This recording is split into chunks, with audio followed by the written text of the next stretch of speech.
Risk management matrix to aid in go, no-go flight decision making in order to reduce the risk of situational based hazards. What is risk management?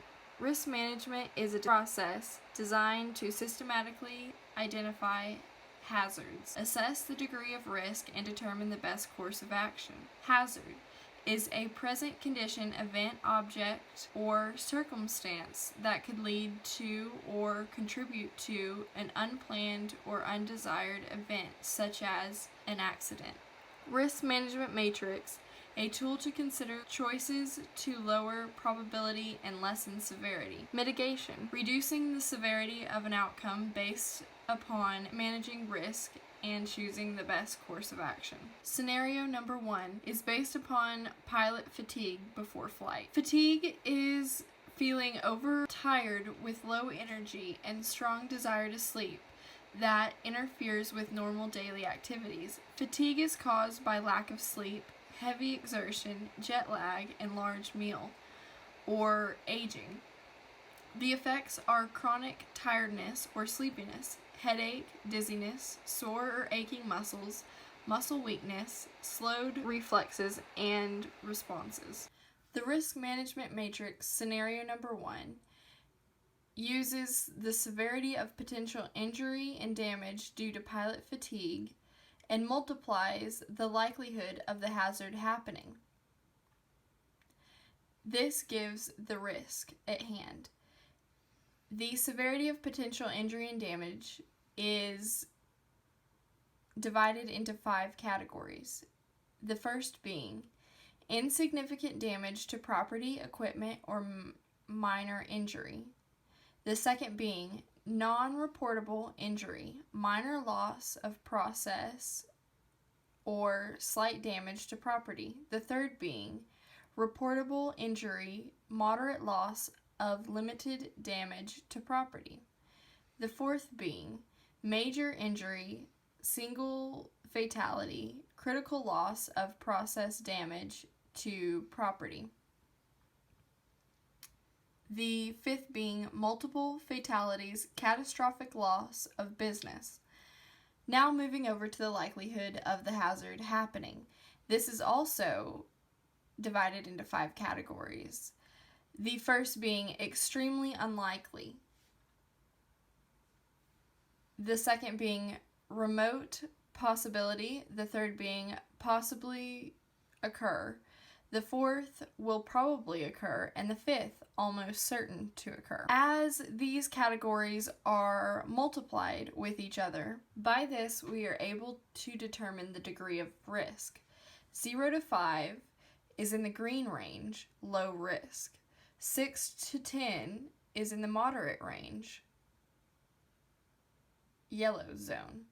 11 to 15 is high risk, is labeled red. And 16 to 25 is extremely high risk, which is the purple zone. Flight risk assessment. The matrix probability of risk is dependent on hours of sleep in the last 24 hours, as well as hours awake at the end of the flight. The eating and drinking routine of the pilot also affects fatigue. The pilot is within the green zone when he or she gets greater than 7 hours of sleep, less than or equal to 12 hours awake at the end of flight, and eating and drinking have been normal throughout the day. Yellow zone is 5 to 7 hours of sleep prior to the flight, less than 17 hours awake at the end of the flight, and only missed 1 meal. The red zone is when the pilot has greater than or equal to 4 hours of sleep, greater than or equal to 17 hours awake at the end of the flight, and missed 2 meals. The pilot is within the purple zone when they experience less than 4 hours of sleep, no sleep after the flight end, and the pilot has not eaten or drank anything all day. Mitigation to this would be eat often to beat tiredness, get moving, lose weight to gain energy, sleep well, and reduce stress to boost energy. Scenario number 2 pertains to the pilot's stress level before flight. Stress is a feeling of emotional or physical tension. Many factors can cause stress, such as deadlines, work, and children. The effects are mental health problems such as depression, anxiety, and personality disorders. Cardiovascular disease includes heart disease, high blood pressure, abnormal heart rhythms, heart attacks, and stroke. Risk management matrix scenario number 2. This closely follows that of scenario number 1. The severity of potential injury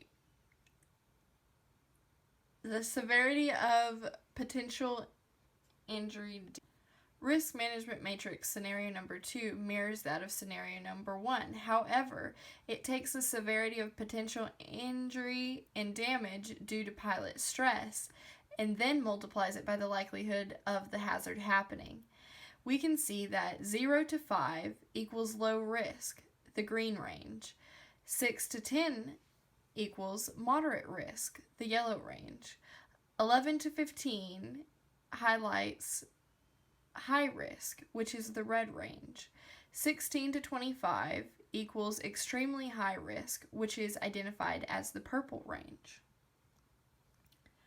Flight risk assessment.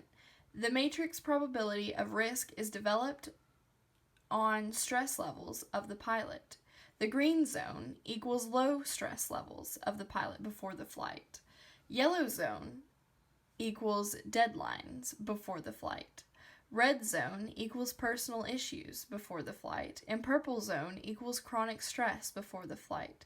This can affect the pilot's performance in the air.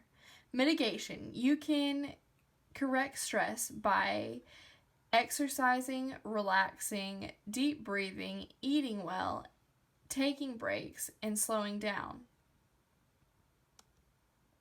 Scenario number 2 pertains to the pilot's consumption of alcoholic beverages before the flight.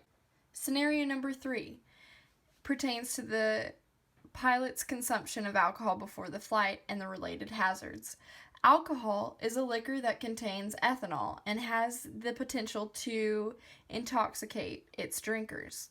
Alcohol effects are blackouts, dizziness, shakiness, craving or sweating, aggression, agitation, compulsive behavior, self-destructive behavior, or lack of restraint.